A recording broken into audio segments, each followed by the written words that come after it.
નમસ્તે વિદ્યાર્થી મિત્રો, ધોરણ 9 સામાજિક વિજ્ઞાન પાઠ પહેલો ભારતમાં બ્રિટિશ સત્તાનો ઉદય.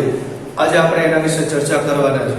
આપણે સર્વ જાણીએ કે પ્રાચીન કાળની અંદર ભારત દેશ જે છે આધ્યાત્મિક રીતે, સાંસ્કૃતિક રીતે, આર્થિક રીતે સમગ્ર વિશ્વની અંદર એક ખૂબ જ અજોડ અને મહત્વનું સ્થાન ધરાવતો. એ વખતે ભારતનો વ્યાપાર જે છે એ પણ ખૂબ જ સમૃદ્ધ હતો. ભારતમાંથી ઘણી બધી ચીજ વસ્તુઓ જે છે જેમ કે મરી મસાલા, તેજાના, સુતરાઉ કાપડ, રેશમી કાપડ, ગળી, આ બધું જ જે છે એ વિશ્વની અંદર ખૂબ જ નિકાસ કરવામાં આવતી અને ખાસ કરીને યુરોપના દેશોની અંદર આ ચીજ વસ્તુની ખૂબ જ વધારે પ્રમાણમાં માંગ હતી. એના કારણે આપણી બધી જ ચીજ વસ્તુઓ જે છે આપણે યુરોપના દેશોની અંદર નિકાસ કરતા હતા અને ત્યાંથી અઢળક પ્રમાણમાં આપણે સોનામહોર, ચાંદી, હીરા આ બધું જ જે છે એ ઢસડે આપણા ભારત દેશની અંદર આવતું. એટલે એના કારણે ભારત દેશની અંદર ચાહો ચલાની જે છે આર્થિક સમૃદ્ધિ જે છે એ ખૂબ જ વધારે પ્રમાણમાં હતી. એમાં ખાસ કરીને એ વખતે કહેવામાં આવતું ભારત દેશ જે છે એ સોને કી ચીડિયા તરીકે ઓળખાતો. વાત કરીએ વ્યાપારની તો એ વખતે મહત્વનું વ્યાપારનું કેન્દ્ર જે છે તે ઇસ્તંબુલ હતું, જેને કોન્સ્ટેન્ટિનોપલ તરીકે પણ ઓળખવામાં આવે છે. ભારતના વ્યાપારીઓ જે છે તેજાના, ગળી, મરી મસાલા, રેશમી કાપડ, સુતરાઉ કાપડ આ બધી જ ચીજ વસ્તુઓ જે છે એ લઈને ઇસ્તંબુલ જતા. ત્યાંથી યુરોપના વ્યાપારીઓ જે છે બધી ચીજ વસ્તુઓ ખરીદવા માટે અહીંયા આવતા ઇસ્તંબુલની અંદર, એટલે કે કોન્સ્ટેન્ટિનોપલની અંદર, જેનું બીજું નામ છે. ખાસ યાદ રાખજો, ઇસ્તંબુલ અને એનું બીજું નામ છે કોન્સ્ટેન્ટિનોપલ. બરાબર છે? એટલે ત્યાંથી વ્યાપાર એ વખતે આ માર્ગ જે છે એને જળમાર્ગ અને જમીન માર્ગ તરીકે ઉપયોગમાં કરવામાં આવતો, એટલે એને રેશમ માર્ગ અથવા તો સિલ્ક રોડ તરીકે પણ એને ઓળખવામાં આવતો હતો. રેશમ માર્ગ તરીકે પણ આ માર્ગ જે છે તે ઓળખવામાં આવતો હતો. યુરોપના વ્યાપારીઓ અહીંયા આવતા અને ભારતના વ્યાપારીઓ જે છે બધી ચીજ વસ્તુઓ લઈ અહીંયા છે અને તેના કારણે અહીંયા જે છે વ્યાપારનું મુખ્ય આંતરરાષ્ટ્રીય મથક જે છે કોન્સ્ટેન્ટિનોપલ એ ગણાતું. હવે બન્યું એવું એક વખત કે 1453 ની અંદર તુર્કિસ્તાનના જે તુર્ક મુસ્લિમો છે એ તુર્ક મુસ્લિમોએ ઇસ્તંબુલ ઉપર આક્રમણ કર્યું અને એને જીતી લીધું. ઇસ્તંબુલ તુર્ક મુસ્લિમોના હાથમાં આવી ગયું. હવે એ વખતે યુરોપવાસીઓ એટલે કે ક્રિશ્ચિયન લોકો અને તુર્ક મુસ્લિમો આ બંને વચ્ચે જે છે એ ખૂબ જ વધારે પ્રમાણમાં લડાઈ થતી. એ બંને એકબીજા સાથે બનતું નહોતું, એટલે એના કારણે યુરોપવાસીઓ માટે ઇસ્તંબુલ ઇસ્તંબુલ જે છે ત્યાં આવવા માટેનો રસ્તો જે છે એ બંધ થઈ ગયો. હવે આપણી જે પણ કંઈક ચીજ વસ્તુઓ છે, તેજાના, ગળી, મરી મસાલા આ બધી ચીજ વસ્તુઓ જે છે એ યુરોપવાસીઓને એક પ્રકારનું એનું વ્યસન થઈ ગયું. એની વગર ચાલે તેમ હતું નહીં. એટલે કોઈ પણ ભોગે આપણી બધી ચીજ વસ્તુઓ જે છે એમને જોતી જ હતી. અને એમાં ખાસ કરીને એમના જે પાદરી જે છે, જેને આપણે પોપ તરીકે ઓળખીએ છીએ, એમણે આદેશ કર્યો કે કોઈ પણ ભોગે ભારત તરફનો નવો જળમાર્ગ જે છે એ શોધવામાં આવે. એ વખતે ભૌગોલિક સંશોધનો જે છે એને ઉત્તેજન આપવા માટે પ્રિન્સ હેનરી, જે પોર્ટુગલનો રાજા હતો, એ ખૂબ જ જાણીતો હતો. એણે જાહેરાત કરી કે જે પણ કોઈ વ્યક્તિ જે છે એ ભારત તરફનો નવો જળમાર્ગ શોધવા માટે જશે તેને તમામ પ્રકારની આર્થિક સહાયતા જે છે એ પ્રિન્સ હેનરી કરવામાં આવશે, એના દ્વારા આર્થિક સહાયતા કરવામાં આવશે. એટલે એના કારણે એની જે પ્રિન્સ હેનરી ધ નેવિગેટર તરીકે પણ તે ઓળખાતો હતો, કારણ કે ઘણો બધો નૌકા જહાજની જે વિશાળ મોટી જહાજો જે છે એનો કાફલો પણ એની પાસે ખૂબ જ વધારે પ્રમાણમાં રહેતો હતો. એટલે પ્રિન્સ હેનરી જે છે એની આર્થિક મદદથી સૌથી પહેલા ભારત તરફનો નવો જળમાર્ગ શોધવા માટેનો પ્રયત્ન કર્યો બાર્થોલોમ્યુ ડાયસ. બાર્થોલોમ્યુ ડાયસ જે છે એ યુરોપના પોર્ટુગલ શહેરમાંથી ત્યાંથી નીકળ્યો અને જતા જતા એને ખબર હતી કે ભારત દેશ જે છે એ પૂર્વ બાજુ છે અને જો આફ્રિકા ખંડ જે છે આફ્રિકા ખંડના કિનારે કિનારે ચાલવામાં આવશે તો એક દિવસની જરૂર ત્યાં ભારત દેશ સુધી પહોંચી જશે. એટલે ત્યાંથી તે ધીમે ધીમે કરતા આગળ વધ્યો, જે આફ્રિકા ખંડના સહારે તે પહોંચ્યો કેપ ઓફ ગુડ હોપ. અહીંયા સુધીના કમ્પ્લીટ નકશાઓ બધા જે છે એ કરેલા હતા. પણ બન્યું એવું, એ વખતે કેપ ઓફ ગુડ હોપ જે છે એનું નામ હતું કેપ ઓફ સ્ટ્રોમ. સ્ટ્રોમ એટલે વાવાઝોડું, એટલે કે વાવાઝોડાની ખાડી અથવા વાવાઝોડાની ભૂસી, એનું નામ એવું હતું કેપ ઓફ સ્ટ્રોમ. હવે અવારનવાર અહીંયા ભયાનક વાવાઝોડાઓ જે છે તે આવતા હતા. એટલે એના કારણે આ વાવાઝોડા જે છે એ બાર્થોલોમ્યુ ડાયસ જે છે એને નહીં, એટલે મોટા ભાગનો તેનો જહાજોની અંદર જે ખાવા પીવાનો એનો બધો સામાન હતો એ વાવાઝોડું નડવાના કારણે નષ્ટ થઈ ગયું. એટલે તેણે પોતાની મુસાફરી જે છે એ કેપ ઓફ ગુડ હોપ સુધી સીમિત રાખી અને ત્યાંથી પાછો તે યુરોપ ખંડની અંદર આવી ગયો. એણે વિચાર્યું થોડાક સમય પછી પોતે બીજો બધો માલ સામાનથી લઈ અને પાછો ભારત તરફનો નવો જળમાર્ગ છે એ શોધવા માટે જઈશ. અહીંયા સુધીના એના નકશા જે છે કમ્પ્લીટ કરેલા હતા, એટલે કેપ ઓફ ગુડ હોપ સુધીના કમ્પ્લીટ નકશાઓ હતા. હવે જે પ્રિન્સ હેનરી છે એણે જોયું કે હવે ભારત પૂર્વની અંદર છે અને બાર્થોલોમ્યુ ડાયસ છે અહીંયા સુધીના નકશાઓ કમ્પ્લીટ કરેલા છે, એટલે કેપ ઓફ ગુડ હોપ જે છે એનું નામ જે કેપ ઓફ સ્ટ્રોમ હતું એ બદલી અને પ્રિન્સ હેનરીએ કરી નાખ્યું કેપ ઓફ ગુડ હોપ. એટલે કે કેપ ઓફ સ્ટ્રોમ માંથી એનું નામ શું થઈ ગયું? Cape of Good Hope. Cape of Good એટલે સારું અને હોપ એટલે આશા. એટલે કે આ પ્રિન્સ હેનરીએ આશા બંધાવી હતી કે ભાઈ અહીંયાથી હવે ભારત દેશ જે છે એ બહુ દૂર નથી, એટલે સારી આશાની ખુશી આનું નામ એવું થઈ ગયું. એટલે કેપ ઓફ ગુડ હોપ જે છે એ શોધ કરનારનું જો કોઈનું નામ આવે તો એનું નામ કોણ હશે? બાર્થોલોમ્યુ ડાયસ, કે જેણે કેપ ઓફ ગુડ હોપની ખુશીની શોધ કરી છે. આગળ ચર્ચા કરીએ પાછું બાર્થોલોમ્યુ ડાયસ જે છે એનું અવસાન થયું. પાછો પ્રશ્ન એને જ હતો કે ભારત તરફનો આવવાનો નવો જળમાર્ગ જે છે એ ક્યાં છે? કોણ શોધે હવે પાછું? તો સ્પેનના રાજાની મદદથી ક્રિસ્ટોફર કોલંબસ જે છે એને નક્કી કર્યું કે ભારત તરફનો નવો જળમાર્ગ જે છે એ પોતે શોધશે. ક્રિસ્ટોફર કોલંબસ જે છે એ થોડો ઊંધું વિચારતો હતો.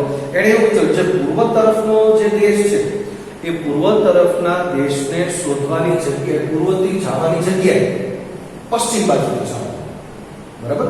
પૂર્વની જગ્યાએ જવું કરતા કદાચ એને એમ લાગ્યું કે આ વાવાઝોડું એને પણ નડે તો એનો પણ નૌકા કાફલો જે છે ત્યાં તબાહ થઈ જાય તો, એટલે એને એવું છે કે પશ્ચિમ બાજુથી હું જઈશ, કારણ કે આપણી પૃથ્વી તો ગોળ છે, કોઈ પણ રીતે આ બાજુથી પણ જઈ શકાય. એટલે એણે પશ્ચિમ બાજુથી જવાનું વિચાર્યું. એટલે એ પોતાના જે પણ કાંઈ જહાજો જે છે એનો કાફલો લઈ અને પશ્ચિમ બાજુ નીકળ્યો ભારત દેશ શોધવા માટે. હવે એનું યાત્રા જે છે એટલાન્ટિક મહાસાગરની અંદર આવેલા વેસ્ટ ઇન્ડિઝના ટાપુઓ જે છે કે વેસ્ટ ઇન્ડિઝના ટાપુઓની સુધી આવી અને ત્યાં અટકી. એ ત્યાં 1492 ની અંદર પહોંચ્યો વેસ્ટ ઇન્ડિઝના ટાપુઓની પાસે. એટલે એણે જોયું કે આ એક અલગ જ અલાયદો જ પ્રદેશ છે. ત્યાંની જે પ્રજા જે છે એ પ્રજા પણ અલગ છે રૂપ રંગની અંદર, કારણ કે મોટા ભાગના ત્યાં વેસ્ટ ઇન્ડિઝના લોકો જે છે શ્યામ વર્ણના હતા. એટલે એને પણ એવું લાગ્યું કે ભાઈ ભારતના લોકો જે છે એ પણ શ્યામ વર્ણના જ છે. એટલે એણે યુરોપ ખંડની અંદર એવી જાહેરાત કરી કે ભારત તરફનો નવો જળમાર્ગ જે છે એ એણે શોધી લીધો છે. ક્રિસ્ટોફર કોલંબસ 1492 એને એવું લાગ્યું કે પોતે ભારત તરફનો નવો જળમાર્ગ જે છે એ શોધી નાખ્યો, પણ ખરેખર એને ભારત તરફનો નવો જળમાર્ગ શોધ્યો નહોતો. એક અલગ જ કોઈ પ્રદેશ જે છે એ પ્રદેશની એને શોધ કરી. એને જણાવાયું કે આ ખંડ જે છે ભારત નથી, કારણ કે મોટા ભાગના જે યુરોપના વ્યાપારીઓ હતા એ ભારતના લોકોને મળતા હતા. એમણે ખબર હતી કે ભારતના લોકોનો રૂપ રંગ કદ જે છે એ કેવું છે. એટલે એમણે જણાવ્યું કે આ ખંડ જે છે એ અલગ જ કોઈ ખંડ છે, ભારત ખંડ નથી. પણ આમ છતાં ક્રિસ્ટોફર કોલંબસ જે છે એ મૃત્યુ પર્યંત સુધી માન્યો નહીં. જ્યાં સુધી એનું મૃત્યુ ન થયું ત્યાં સુધી એને એવું નથી માન્યું કે આ ભારત દેશ નથી.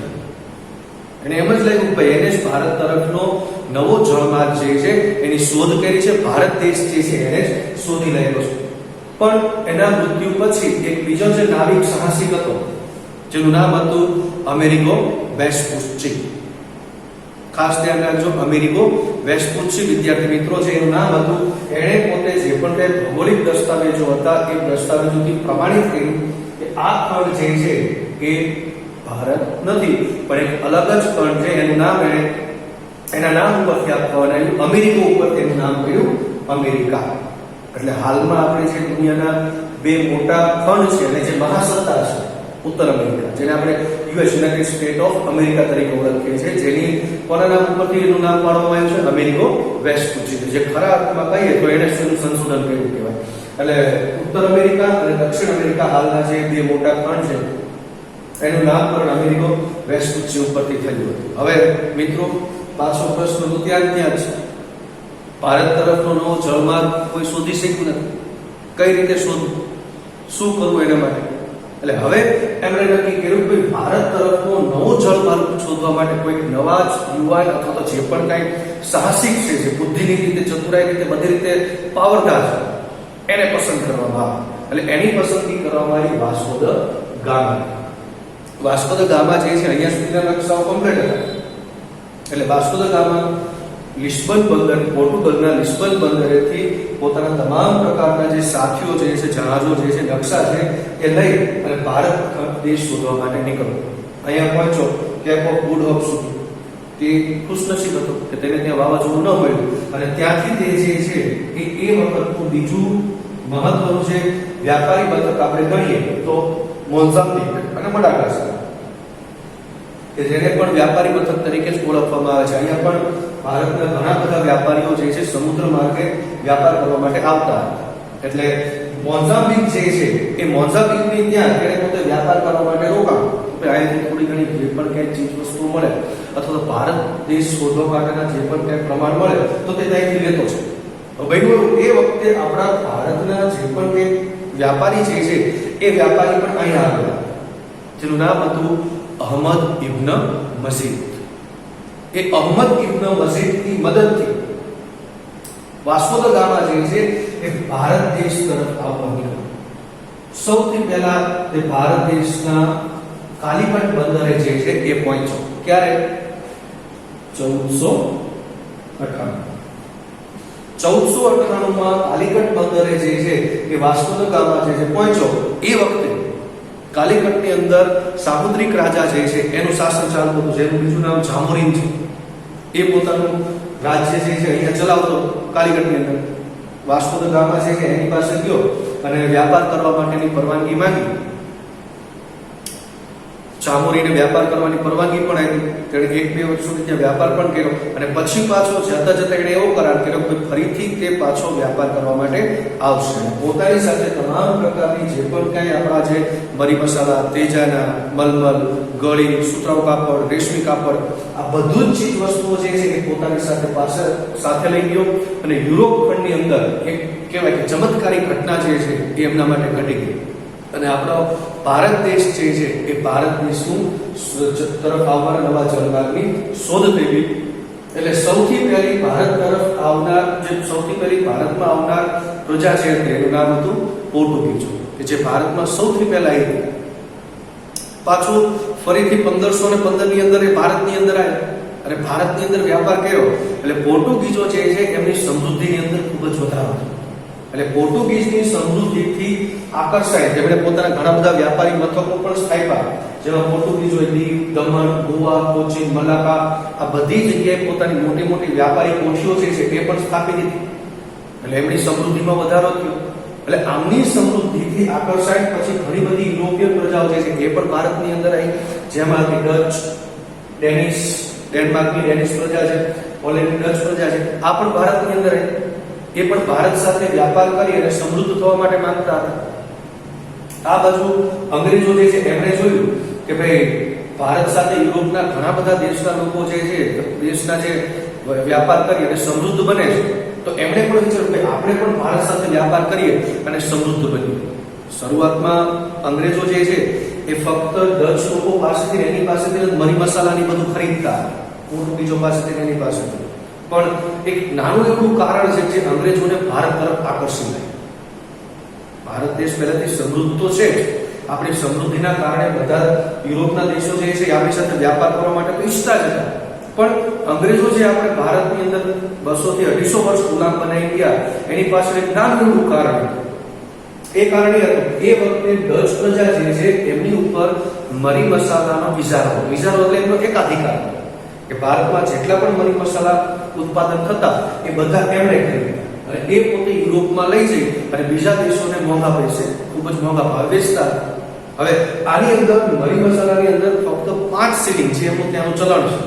એ 5 શિલિંગનો તેમણે વધારો કર્યો. આનો અંગ્રેજોએ વિરોધ કર્યો. અંગ્રેજો કીધું ભાઈ અમને 5 શિલિંગ જે છે તમે વધારો આપો છો એ અમે નહીં આપી શકીએ, અમને જે જૂના ભાવ છે એની અંદર જ તમે મરી મસાલા જે છે એ આપો. પણ ડચ લોકોએ ના પાડતા અંગ્રેજોએ વિચાર્યું કે આપણે પણ ભારત સાથે વ્યાપાર કરીએ.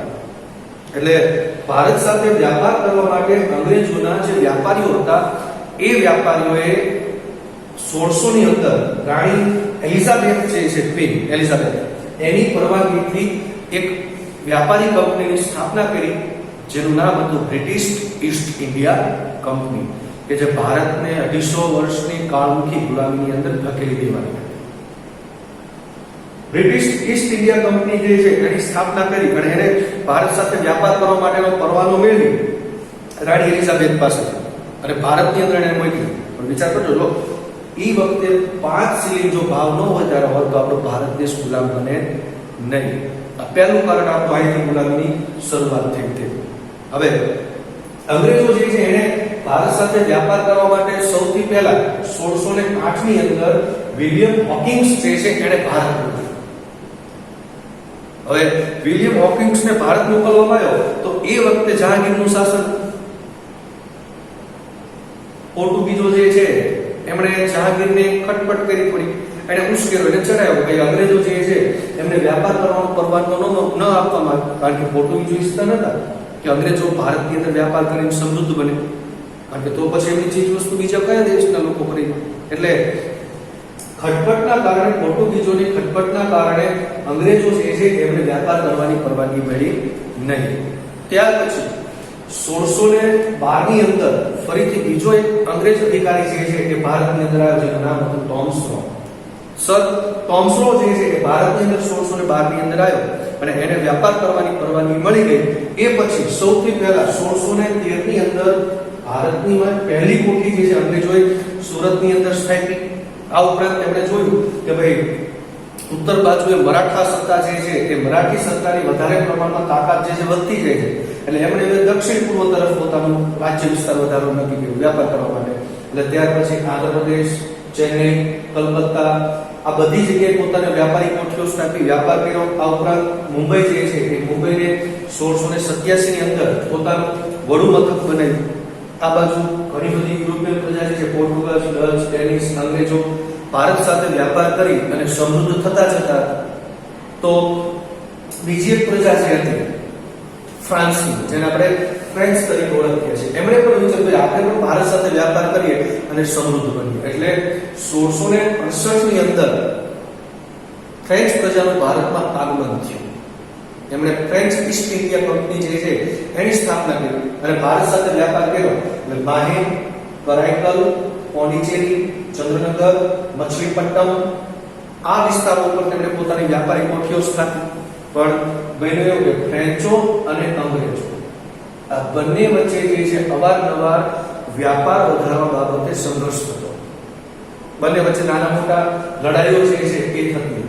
હવે આ લડાઈઓની અંદર અંગ્રેજો અને ફ્રેન્ચો વચ્ચે 3 કર્ણાટક વિગ્રહો થયા. આ 3 કર્ણાટક વિગ્રહની અંદર અંગ્રેજો જે છે એની જીત થઈ. હવે માત્ર પોંડિચેરી, ચંદ્રનગર, કરાઈકલ, માહે, મછલીપટ્ટમ આ પૂરતું જ ફ્રેન્ચો જે છે એમની સત્તા રહી. જ્યારે અંગ્રેજો જે છે એમની તાકાતમાં વધારો થયો અને વધારે પ્રમાણમાં એમને પોતાનો રાજ્ય વિસ્તાર જે છે એ વધાર્યો. એટલે એમની અંદર હવે વધારે લાલચ છે.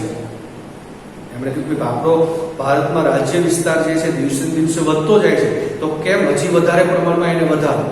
એટલે એમણે પશ્ચિમ બંગાળનો જે વખતનો બંગાળ પ્રાંત તરીકે ગણાતો હતો ખૂબ જ સમૃદ્ધ પ્રાંત હતો કારણ કે અત્યારના જે ઓડિશા, બિહાર, પછી બાંગ્લાદેશ, પશ્ચિમ બંગાળ આ બધું એક થઈ અને બંગાળ પ્રાંત હતો જે સૌથી મોટો પ્રાંત હતો. હવે ત્યાંના રાજા જે હતો એનું નામ હતું સિરાજ ઉદ્દૌલા. હવે સિરાજ ઉદ્દૌલા જે છે એક તો ઉતાવળો હતો, થોડો ઘમંડી સ્વભાવનો હતો. એટલે એના કારણે ઘણા બધા રાજ્ય દરબારની અંદર એના રાજ્યમાં તેના દુશ્મનો જે છે એ વધી ગયા. આ બાજુ કોલકાતાની અંદર ફોર્ટ વિલિયમ જે છે ત્યાં અંગ્રેજોએ કિલ્લેબંધી કરવાની શરૂઆત કરી. એમણે પોતાની સુરક્ષાનું કારણ આપ્યું કે ભાઈ અમારી સુરક્ષા જે છે આમાં અમે કિલ્લેબંધી કરીએ તો અમે સુરક્ષિત રહી શકીએ, અમારા વ્યાપારને સુરક્ષિત કરી શકીએ અને એક પોતાનું નાનું એવું સૈન્ય તેને ત્યાં રાખ્યું. હવે આ વાત જે છે એ સિરાજ ઉદ્દૌલાને ખબર પડી. હવે એનો ઉતાવળિયો સ્વભાવ હતો મેં તમને કીધું એમ. એટલે એણે પોતાનું સૈન્ય લઈ અને ફોર્ટ વિલિયમ ઉપર આક્રમણ કરી દીધું. ફોર્ટ વિલિયમ ઉપર આક્રમણ કરી અને કિલ્લેબંધી તોડી નાખી અને ત્યાંના જે પણ કઈ સૈનિકો હતા એ બધા અંગ્રેજ સૈનિકોને તેણે કેદ કરી લીધા. અંગ્રેજોએ ચેન્નઈની અંદર જે એ વખતનો ગવર્નર જે હતો રોબર્ટ ક્લાઇવ, એને સંદેશો મોકલ્યો કે ભાઈ અમને આમાંથી છોડાવવામાં આવે ને અમારી મદદ કરવામાં આવે. રોબર્ટ ક્લાઇવ જે છે ખૂબ જ જમણી હતો. એ પણ કંઈ પણ કરી ચૂકવા માટે પોતાનું રાજ્ય વિસ્તાર વધારવા માટે તૈયાર હતો અને સાહસી પણ હતો. પોતાનું નાનું એવું લશ્કર જે છે અહીંયાથી ચેન્નઈમાંથી લઈ અને સીધો જ ક્યાં પહોંચી ગયો? કલકત્તા. એને ખબર હતી કે એ વખતે સિરાજઉદ્દૌલા જે છે એ ખૂબ જ શક્તિશાળી છે. તેની સામે એનું સૈન્ય જે છે એ ટકી શકશે નહીં. માત્ર નાનું એવું 5000નું સૈન્ય હતું. એનું સૈન્ય જે છે ટકી શકશે નહીં. એટલે કોઈ પણ ભોગે એને બંગાળ ઉપર વિજય મેળવવો હતો. એટલે એને જોયું ભાઈ બંગાળની અંદર એના જે પણ કઈ મંત્રીઓ જે છે એની અંદર ખટપટ ચાલે છે. એટલે સૌથી પહેલા એને નક્કી કર્યું કે એનો સેનાપતિ જે છે એ સેનાપતિને ખોડી પોતાની તરફ કરે. એનો સેનાપતિ હતો મીર જાફર. મીર જાફરને એને લાલચે કે ભાઈ જો તું યુદ્ધની અંદર નિષ્ક્રિય રહીશ, સિરાજઉદ્દૌલાને સાથ નહીં આપે તો સિરાજઉદ્દૌલાનો જો યુદ્ધની અંદર પરાજય થશે તો પછી નવાબ એને બનાવવામાં આવશે. આ બાજુ ત્યાંના અમીરોમાં અમીચંદ જે હતો, જગત શેઠ હતો, એને પણ એને ખોલી લીધા કે આર્થિક સહાયતા કોઈ પણ પ્રકારની એને ન કરે તો તેને 3 લાખ જેટલા સોના મોર જે છે એ વખતની જેની કિંમત હતી એ એને આપવામાં આવશે. ઓલા લાલચમાં આવી ગયા. 23 જૂન 1757 23 જૂન 1757માં પશ્ચિમ બંગાળના મુર્શિદાબાદથી 38 કિલોમીટર દૂર આવેલા જે પ્લાસીનું મેદાન જે હતું એની અંદર યુદ્ધ થયો. પ્લાસી એટલે એ વખતનું જે એના ખાખરા જે હતા તેને પલાસ કહેવામાં આવે છે અને પલાસનું પછી અપભ્રંશ થઈને એનું પ્લાસી થઈ ગયું. એટલે પ્લાસીના મેદાનમાં 23 જૂન 1757ના રોજ યુદ્ધ થયું. જેમાં અગાઉથી પ્લાન હતો એ પ્રમાણે મીર જાફર જે છે યુદ્ધની અંદર નિષ્ક્રિય રહ્યો અને ખૂબ જ ટૂંકા સમયની અંદર યુદ્ધની અંદર પરિણામ આવી ગયું. સિરાજઉદ્દૌલાની હાર થઈ. સિરાજઉદ્દૌલાની હાર થવાના કારણે અંગ્રેજો જે છે એનો વિજય થયો. એટલે એણે અંગ્રેજોએ મીર જાફર જે છે એને નવાબ બનાવી દીધો. મીર જાફર સુલતાનમાં આવી અને 24 પરગણાની જમીન જે છે એ જમીન એણે અંગ્રેજોને ભેટ સ્વરૂપે આપી. અહીંયાથી ભારતની ગુલામીની શરૂઆત થઈ અને અંગ્રેજો જે છે તે અંગ્રેજોની પોતાની સત્તા વિસ્તારનો માર્ગ જે છે ધીમે ધીમે વધારે મોકળો થતો.